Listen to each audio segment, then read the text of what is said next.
there would be other areas. You picked Ukraine. I could as well pick Pakistan or Afghanistan and say, okay, why aren't you all endorsing India's position? But many of them are not. I mean, some of them don't even endorse my map. Forget about my position.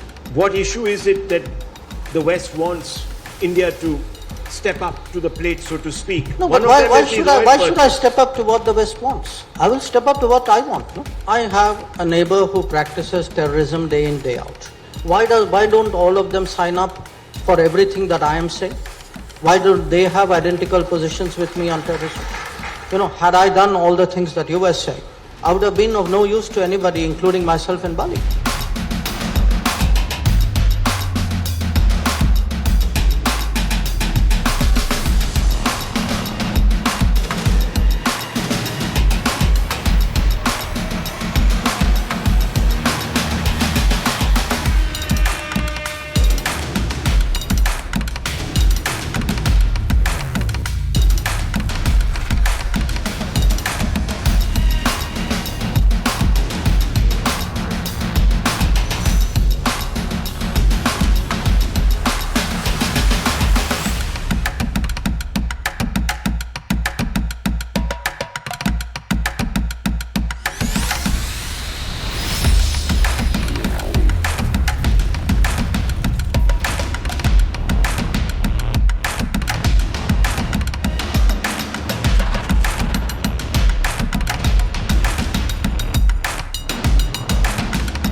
Some members of the Quad have an expectation. Okay, I also have an expectation of the world. So tell me, what are these expectations? No, I'll give you an example. Yeah. I have a neighbor who practices terrorism day in, day out. Why don't all of them sign up for everything that I am saying? Why don't they have identical positions with me on terrorism? Where is group unity when it comes to that?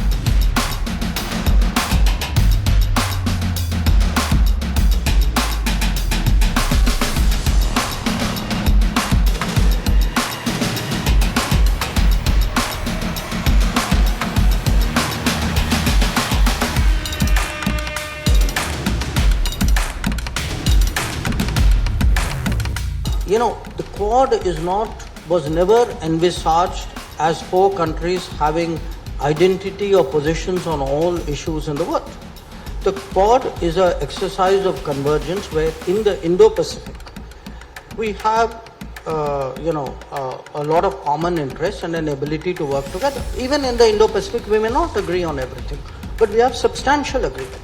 But there would be other areas. You picked Ukraine. I could as well pick Pakistan or Afghanistan and say, okay, why aren't you all endorsing India's position? But many of them are not. I mean, some of them don't even endorse my map. Forget about my position.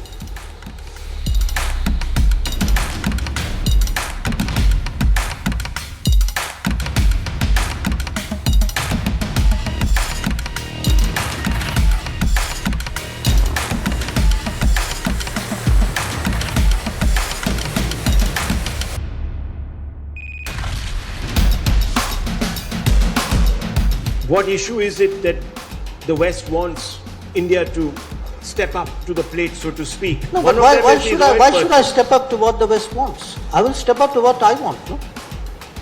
I mean, I have a fundamental problem with how this entire debate is being framed, because it goes back to the earlier questions you are asking, which is, a set of people say, by the way, this is the right thing to do and why aren't you doing it? So I am not running a foreign policy for the demands of other countries and other people. I am running a foreign policy for what I think is globally good and what is in my country's interest. And I believe today that if you look at now it's 9 months since the conflict started. I do believe in these 9 months, India's interests have been well served. I believe today that we have today a credible position as a country which is an advocate of sobriety, which has credibility, which wants the conflict to end, which is capable of working with other countries. There are some other countries like us. We're not alone in this. And I think that's the right thing to do. Now, if that doesn't meet every expectation of some Western countries or many Western countries, I'd say, well, frankly, tough luck.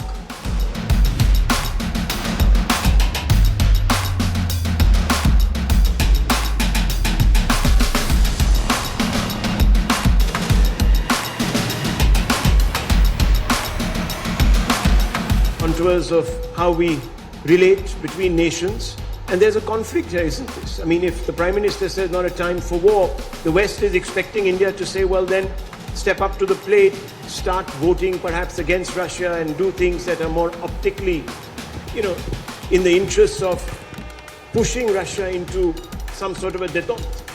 Now look, let me ask you a counter question. You think by voting for something I will end the war? So what is actually my goal? Is my goal to sort of score points, or is my goal to actually get an outcome? I would suggest to you that, in a very polarized situation, if you actually sort of go with the flow of the debate, when it comes to the real issues, you would not be relevant. You would not be relevant because you would be part of the polarization. That when countries look for the middle ground, had I done all the things that you were saying, I would have been of no use to anybody, including myself in Bali. I mean, I had a role in Bali precisely because, different countries. I mean, if the Russians had good things to say about us, and the Americans had good things to say, and the Europeans had good things to say, and so did a number of other countries, it is because at the end of the day, people know the way I am approaching this conflict is, how do I find a way of ending it? Not how do I vote in a particular issue on a particular day and then say it's not my problem. So I think I've taken a bigger in a sense, a bigger view, a longer view, a more serious view of the problem. And I have positioned myself accordingly.